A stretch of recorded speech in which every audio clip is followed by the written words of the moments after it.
Hello dear students, welcome to your English class.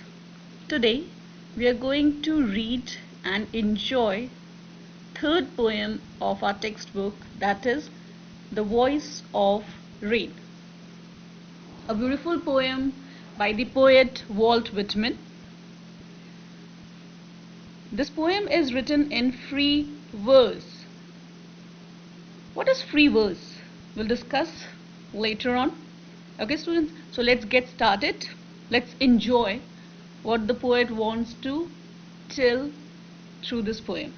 But before that, we should know about our poet. Talking about our poet, Walt Whitman, he was born on 31st May 1819 in US, died on 26th March 1892. Okay. He was an American poet, essayist, and a journalist. He is known to be the father of free verse. Verse, V-E-R-S-E will be pronounced as verse. R won't be pronounced because there is a vowel sound before R. Free verse refers for when we don't have a rhythm or a rhyme. Okay. The poem, the song which can't be, no, I won't say song, the poem which can't be sung because they don't have a rhythm, they don't have music, are termed to be in free verse. Okay, so he is considered to be the father of free verse. In this poem also you will find that there is only one full stop at the end, otherwise all commas are there. So this poem is also in free verse. You can't sing it. You won't be having any rhyming words in it. He wrote various masterpieces, and I have mentioned few poems of his, like Leaves of Grass, O Captain, My Captain, Song of Open Road, and many others. He was awarded with Golden Kite Award for picture book illustration. So now we are going to read and enjoy his poem. So let's get started.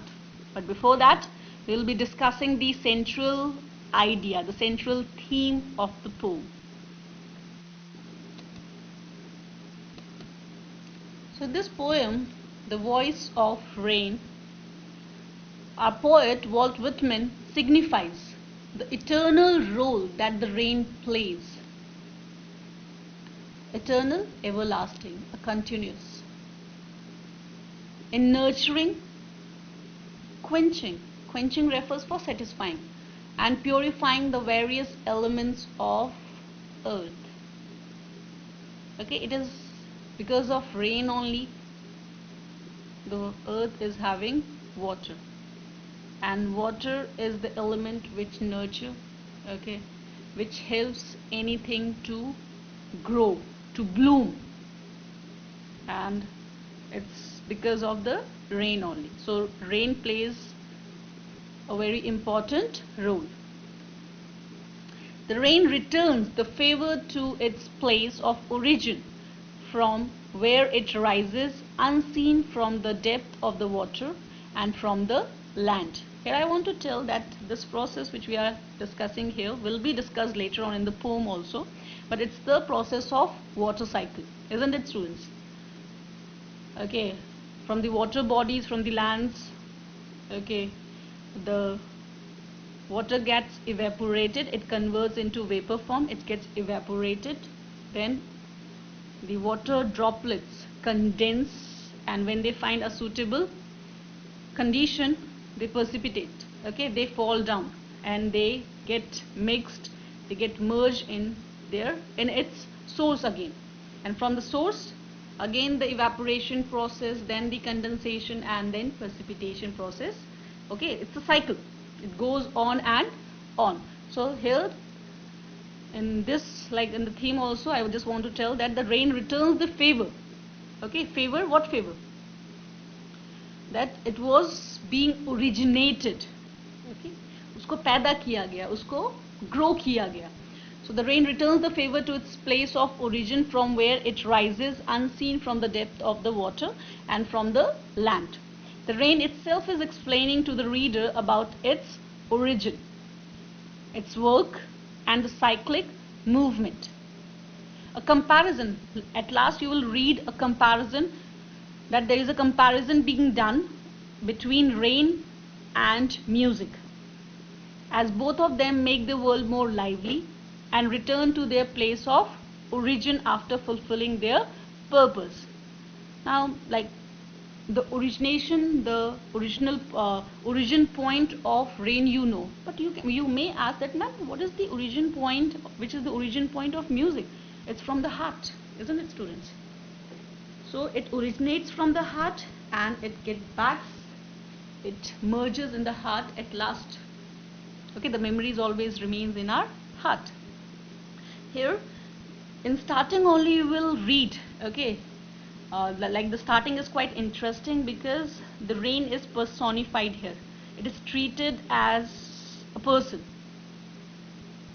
Personification is a figure of speech where the human characteristics are given to a non-living thing or to a feeling. So like when the poem starts, the poet is having a conversation with the rain. So let's enjoy.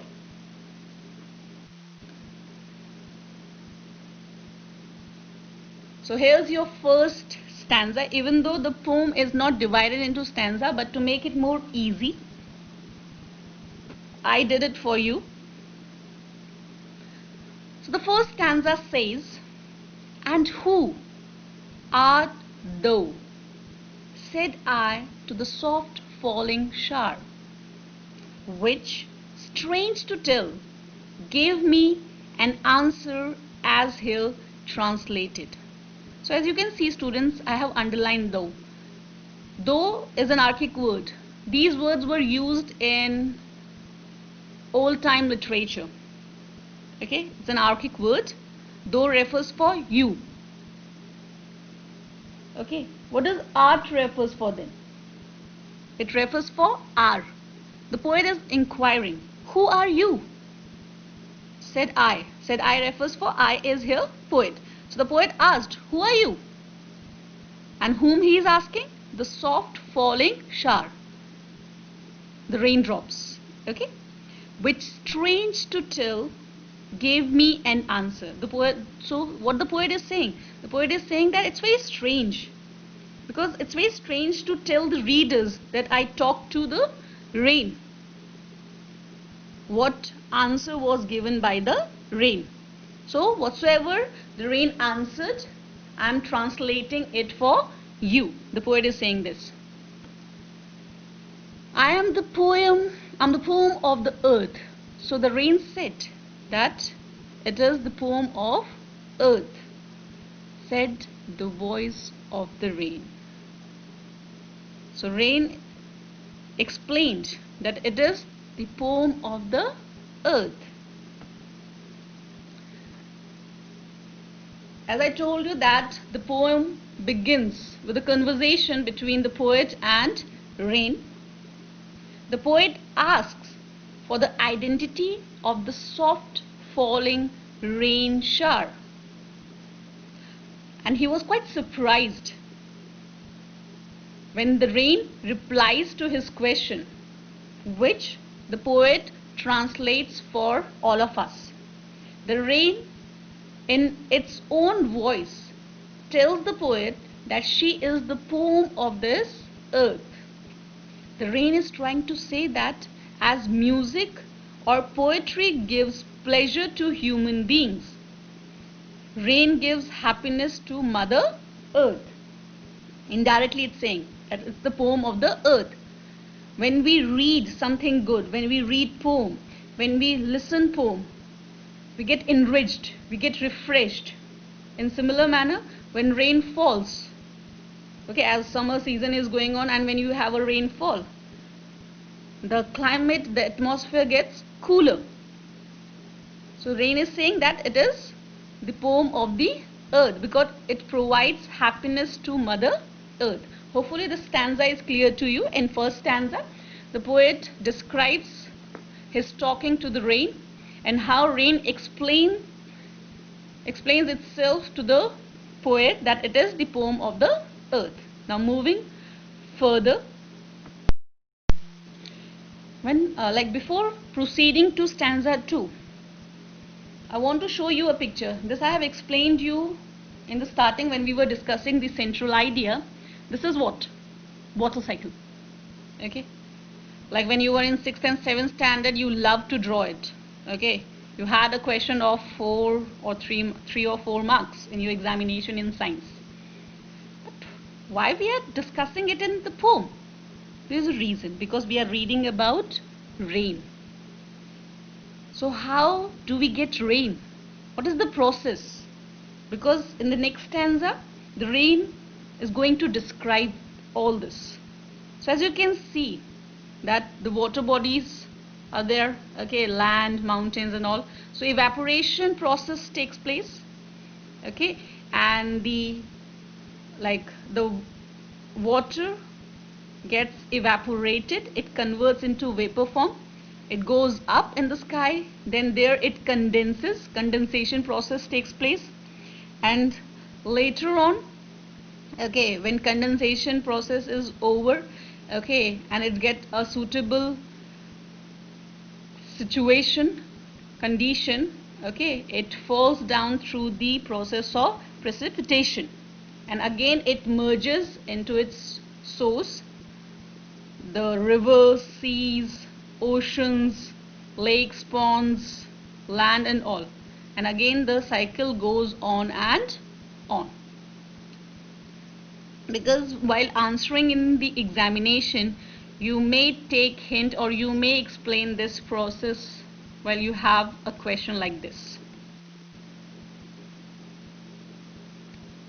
Now talking about stanza 2, eternal I rise, impalpable out of the land and the bottomless sea, upward to heaven when vaguely formed, altogether changed and yet the same.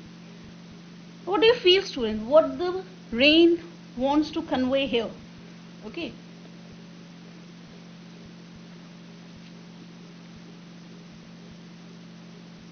Any idea? What do you understand by eternal? Eternal refers for always, continuous. Okay. Impalpable, it refers for which can't be touched. And whence?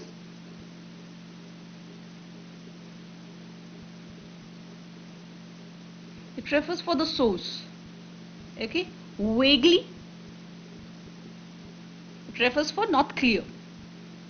So in these lines, the rain is explaining that it keeps rising eternally out of the land and the bottomless sea. It's a continuous process. No doubt no one can feel or touch it when it is rising. Because this process you can't see from your naked eyes. It is impalpable. What I said, impalpable, which you can't touch. So this process is impalpable. The vapor goes up towards the heaven, towards the sky.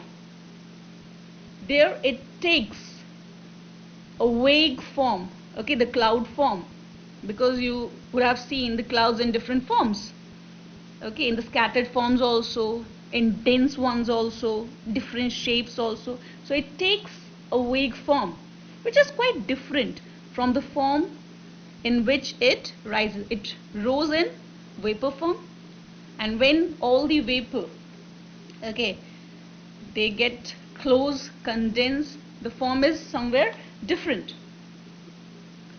But even though the process is different, okay, evaporation process, then the condensation process, and yet the same.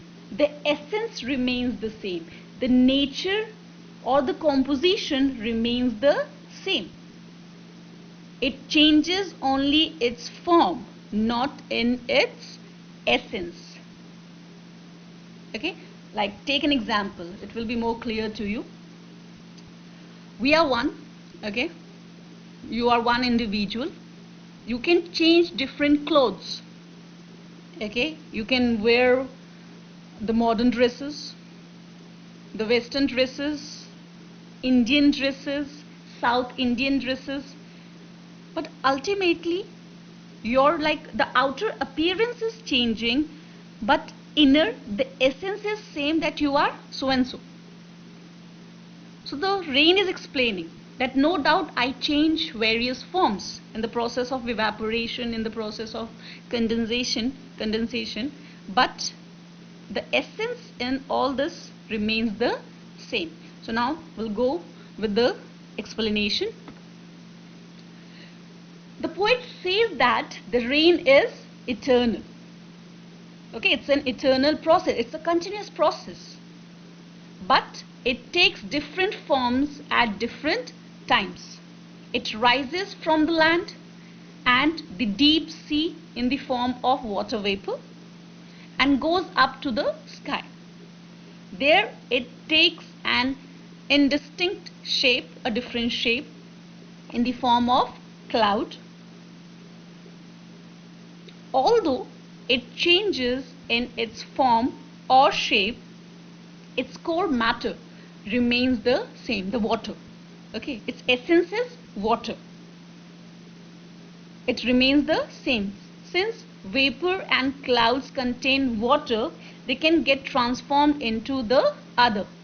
Water converts into vapor, and when vapor is condensed, it converts into water. They take each other place. So the words impalpable and eternal indicate that some part of it always remains beyond our reach, which we can't touch. Okay, the process is eternal, it's a continuous process. Okay, and the main highlight of the stanza is that ultimately, no doubt, various changes takes place in this process, but the essence remains the same.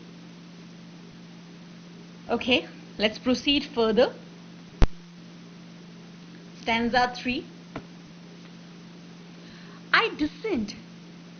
Descend refers for descending. What do you understand by descending? Greater to smaller, isn't it? It means downwards. I descend to lave. Lave refers for to flow slowly. Okay. The drought means dust layers of the globe, and all that in them without me were seeds only. Latent, unborn. Latent refers for not visible. So here it's telling, the rain is telling its power, that it falls down, it descends. Okay, it descends from the heaven. Okay, it precipitates, it falls down. Okay, it falls down, and what does it do? Okay, it quenches the thirst of the earth. Okay, it was all dry before the rain, but as it falls, everything gets fresh.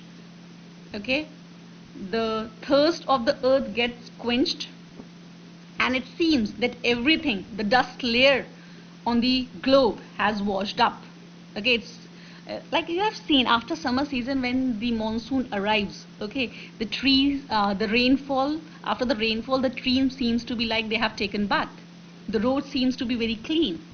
Okay, even the environment, your surrounding seems to be very fresh, clean and green. So here the rain says that when it falls, it quenches the thirst. Okay, there is no drought. All these small particles of dust, okay, which were there on the earth, on the objects, they get washed up. and everything gets clean. And all that in them without me were seeds only. Okay, the things which were lying inside the earth's surface, the unborn seeds. Okay, they were useless, they were lifeless, they were not born, and they will not be grown unless and until I fall. So that's my power. The raindrops pour down from above to wash away droughts and dust layers enveloping earth. Okay, it cleans everything. It satisfies the thirst of the dry earth and heals everything that is degrading and lying lifeless. The showers remove the dust particles, and the seeds inside the earth grow into plants which were lying lifeless due to a dry spell, and make earth green. Okay, as the rain falls, everything seems to be very good, refreshed, and the unborn seeds start growing up. Okay, they start coming out of the earth surface. I have a picture for you. See, okay, here we can see that the seeds start coming out of the earth. They start germinating, and the nature seems to be wonderful, beautiful. When there is a rainfall, there is a shower. Now talking about stanza 4. And forever, by day and night, I give back life to my own origin, and make pure and it. For song issuing from its birth place, after fulfillment, wandering wrecked or unwrecked, duly with love returns. So this is the last one, okay, the last stanza of the poem. The above one is said by the rain, and the lines which are there in the bracket were said by the poet. And forever, by day and night, I give back life to my own origin. The cycle continues. Okay, evaporation, condensation, precipitation. Okay, so it goes on, and this way the rain gives life, rejuvenation to all the things which are there on the earth, and it originated from earth itself, so it gives life to its own origin and make everything pure. Now here, very important line, the poet says, okay, he compared the rain with the poem or the song. Okay, as rain originates from earth, in similar manner a song or a poem originates from a writer or a singer's heart. Okay, it's created, it's written, and once it is created, written, okay, it is being appreciated, it goes out, okay, and it heals, it energizes the other beings, and after that it comes back to the poet or the singer. Sometimes here ragged and unragged. What does it mean? Okay, ragged and unragged. Ragged means heard, unragged means unheard. Duly, carefully, okay, or properly. So whether like the song or the poem created by the writer or the singer, okay, then like they give happiness, joy to the world, to the poet, to the singer itself, and after that a few would have heard the song or not. So it is heard or not, it doesn't matter to the poet or the singer, and it comes back to them only. So the rain says that by day and night it provides life, care, enrichment and water to the place from where it originated. This water cycle process. The rain keeps enhancing the beauty and purity of the earth by preparing a life cycle for itself again. isn't it? It's a cycle. And here in the last lines, the poet's own words and his reflection upon the answer given by the rain. Okay, he compared. The poet observes that life of rain is similar to that of a song or poem originated from the heart of a singer or a poet. It has the power to calm, heal, rejuvenate, transform, and thrill. It finally comes back to the place from where it originated. Whether it's ruined or not, it's heard or not, it returns to original position with a lot of love to its birthplace, because the singer always loves his or her own creation. The world may not like it, or the world may like it, but the person who has created it always loves it. Okay, so the thing returns back to its original place. So this is the poem, students. Okay, hopefully you got the meaning. Okay, it's clear to you. Now there are certain difficult words which we came across. Here are the words. I told you, though, it refers for you. Eternal refers for everlasting. Impalpable refers for unable to be felt. Whence refers for from where. Vaguely, it is unclearly. Descent means fall downwards. Lave refers for wash. Latent is inactive. Then we have ragged, it means cared about, heard. Okay, unragged refers for unheard. Okay, duly refers for properly. So go through the poem once again, read it, try to understand yourself, watch the video carefully. Thank you. Stay safe and stay home.